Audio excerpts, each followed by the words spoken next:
Segunda-feira eu estava gravando um vídeo para minha disciplina de História dos Estados Unidos a respeito do imperialismo norte-americano, e aí surgiu uma história bastante interessante a respeito do beisebol que eu queria contar aqui para vocês.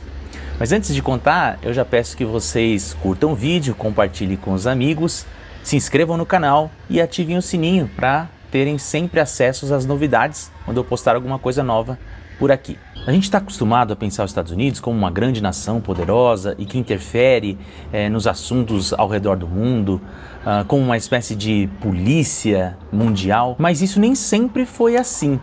Os Estados Unidos, até o início do século XX, possuíam uma postura bastante isolacionista, voltada para suas preocupações internas. Até 1890, quando se dá a consolidação da marcha para o oeste, os Estados Unidos está bastante preocupado com a própria consolidação da sua nação. É bastante curioso a gente perceber que já no final do século XIX, em 1890, os Estados Unidos é a maior nação industrial do mundo e, no entanto, tem uma participação na política externa e nas decisões do mundo quase que nula. E é justamente nesse período, a partir de 1890, em que essa postura começa a se transformar.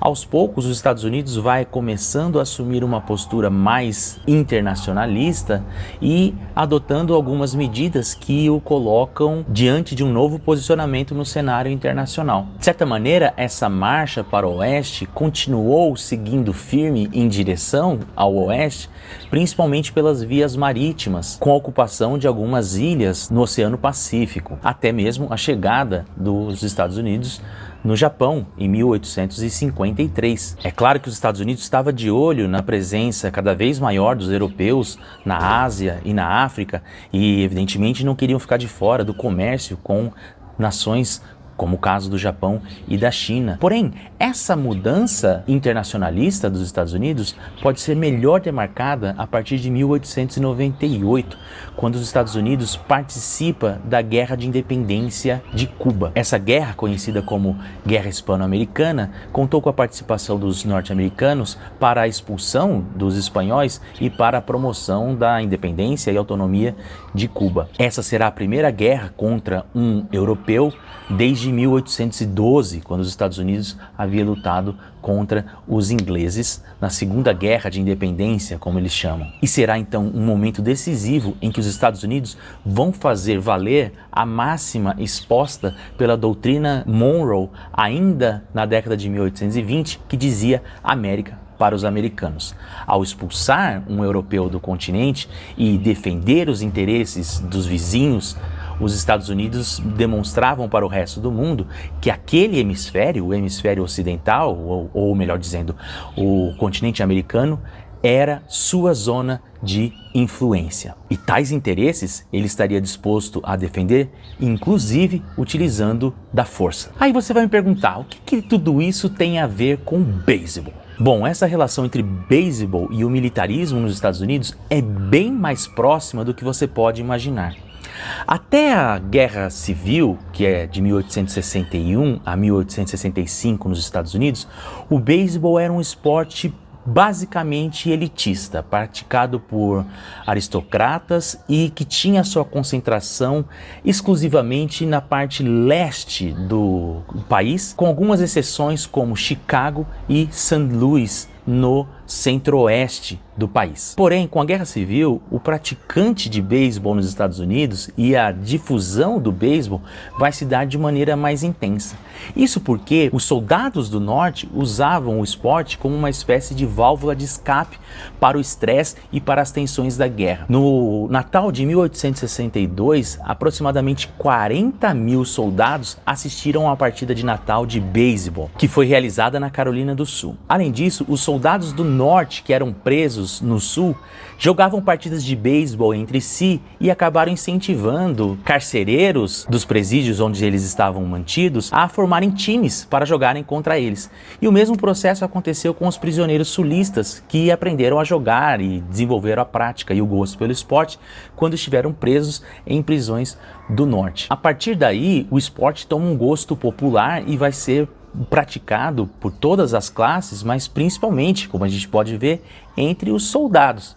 Acontece então que quando os Estados Unidos começam a sair para fora das suas fronteiras e colocar os seus navios para tomar conta do policiamento da América Latina, principalmente na região do Mar do Caribe, da América Central, da mesma maneira como os navios militares norte-americanos começam a ir com cada vez mais frequência para o oeste, né, ao encontro do Japão, da China, das Filipinas, que também era território americano após 1898, o esporte, o beisebol, também começa a ser mais difundido nessas regiões. Vale ressaltar que entre 1898 e 1934, os Estados Unidos fez 30 intervenções militares na região da América Central e Caribe.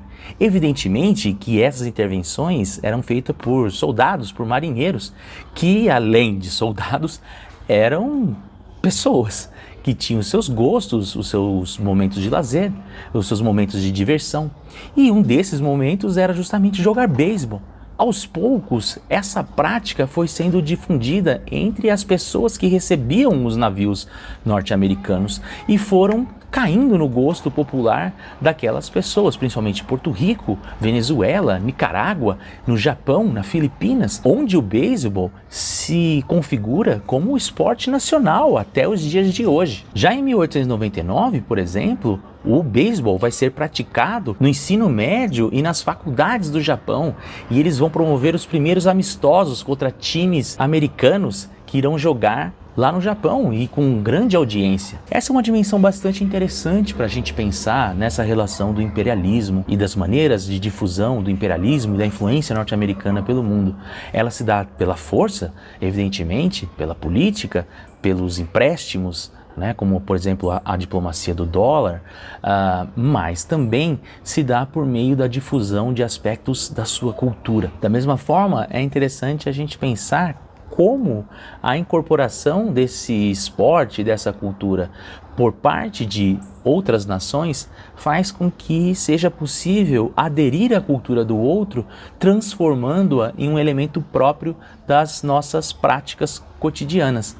Acho que nós brasileiros temos bastante a falar sobre isso no que diz respeito ao futebol. Os americanos costumam dizer que os Estados Unidos têm 3 grandes legados para a humanidade: a Constituição, o beisebol e o jazz. Nós brasileiros podemos discordar principalmente do beisebol, mas sem dúvida alguma, se ele tem algum sucesso e repercussão no mundo, isso está diretamente relacionado à expansão e ao processo de internacionalização da política externa norte-americana.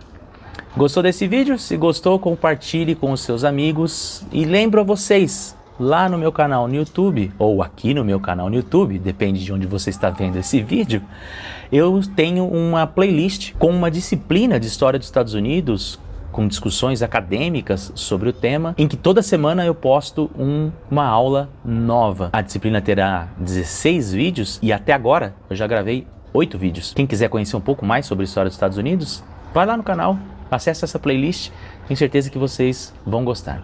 Então é isso, até mais, tchau, tchau!